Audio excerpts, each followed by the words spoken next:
નમસ્કાર શિક્ષક મિત્રો, આજના આ સચોટ વિશ્લેષણમાં તમારું સ્વાગત છે. અત્યારે રાજ્યભરમાં શિક્ષક બનવાનું સપનું જોતા અને એસઈબીની 2026ની પરીક્ષા આપી ચૂકેલા તમામ ઉમેદવારો બસ પરિણામની જ કાગડોળે રાહ જોઈ રહ્યા છે. સાચું ને? સ્વાભાવિક છે, મનમાં અનેક ચિંતાઓ અને પ્રશ્નો ઘૂમરાતા હશે, પણ ટેન્શન લેવાની કોઈ જરૂર નથી. આજે આપણે આ બધી જ મૂંઝવણો દૂર કરવાના છીએ. તો ચાલો રિઝલ્ટની તારીખો, કટ ઓફ અને આગળની રણનીતિ અંગે બિલકુલ સ્પષ્ટ વાત કરીએ. આજની આપણી ચર્ચા એકદમ ટુ ધ પોઈન્ટ રહેવાની છે. મુખ્ય 4 બાબતો છે. પહેલું, ટીએટી રિઝલ્ટની લેટેસ્ટ અપડેટ્સ. બીજું, મેન્સ એક્ઝામ માટેનું કટ ઓફ. ત્રીજું, રિઝલ્ટ કઈ રીતે ચેક કરવું. અને ચોથું, આગળની તૈયારીનો પાક્કો રોડમેપ. ફટાફટ જોઈ લઈએ. ઓકે, તો ચાલો સૌથી પહેલા સેક્શનથી જ શરૂઆત કરીએ. TAT result latest updates.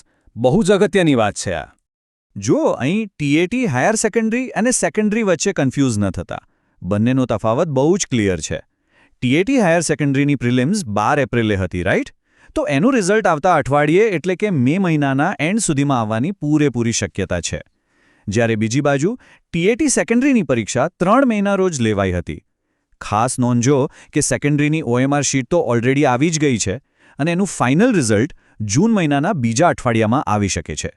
એટલે આ બંને ડેટ્સ મિક્સ ના થઈ જાય એનું ખાસ ધ્યાન રાખજો.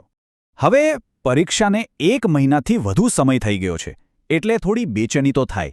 પણ રાહતના સમાચાર એ છે કે રાજ્ય પરીક્ષા બોર્ડ એટલે કે એસઈબી રિઝલ્ટની કામગીરીના એકદમ અંતિમ તબક્કામાં છે. બોર્ડની તૈયારીઓ લગભગ પૂરી જ છે.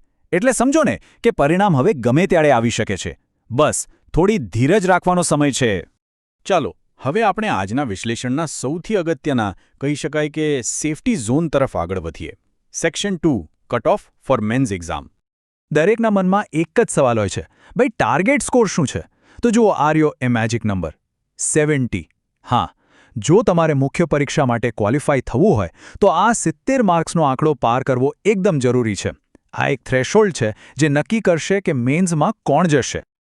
પણ હા, એક બહુ જ ઇન્ટરેસ્ટિંગ વાત છે અહીં. જો તમારો સ્કોર 70થી થોડો ઓછો થતો હોય તો નિરાશ થવાની બિલકુલ જરૂર નથી. જો તમે 60થી 70ની રેન્જમાં છો તો તમને ગ્રેસિંગ માર્ક્સનો ફાયદો મળી શકે છે. અને જો ગ્રેસ માર્ક્સ ઉમેરાયા પછી સ્કોર 70 સુધી પહોંચી ગયો તો સમજો કે તમને 100% મેન્સ આપવાની તક મળી જશે. એટલે જે લોકો બોર્ડર પર છે એમના માટે આ એક બહુ મોટી આશા છે. તો કટ ઓફની વાત થઈ ગઈ. હવે આગળ વધીએ સેક્શન 3 પર.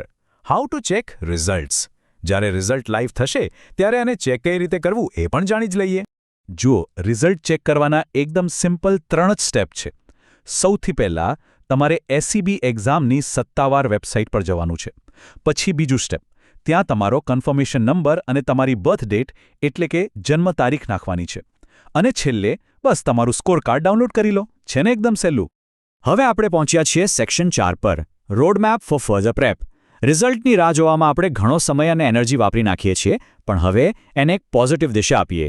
રિઝલ્ટ આવ્યા પછી તમારી પાસે મેન્સ માટે બહુ જ ઓછો સમય હશે, એટલે અત્યારથી જ આ ટુ ડુ લિસ્ટ મગજમાં ફિટ કરી લો. સૌથી પહેલાં સિલેબસનું ડીપ એનાલિસિસ કરો.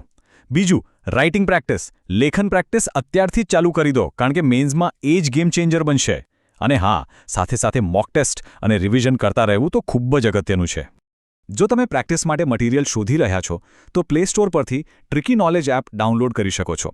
ત્યાં તમને સારા પ્રેક્ટિસ ટેસ્ટ પેપર્સ મળી જશે. અથવા તો અહીં આપેલા વોટ્સએપ નંબર 9474 3799 પર મેસેજ કરીને પણ તમે પેપર્સ મંગાવી શકો છો. તમારી તૈયારી માટે આ એક બહુ જ ઉપયોગી ટૂલ સાબિત થશે. અને હા, એક નાનકડી પણ મહત્વની વાત. જો તમને કોઈ પણ ડાઉટ હોય કે સવાલ હોય તો પ્લીઝ ઈમેલ કરવાને બદલે ચેનલના કમેન્ટ બોક્સમાં જ પૂછજો. ઈમેલમાં ઓલરેડી બહુ મોટો બેકલોગ છે, એટલે જવાબ મળતા વાર લાગી શકે. પણ કમેન્ટ બોક્સમાં તમને તરત રિપ્લાય મળી જશે. તમારો કિંમતી સમય બચશે.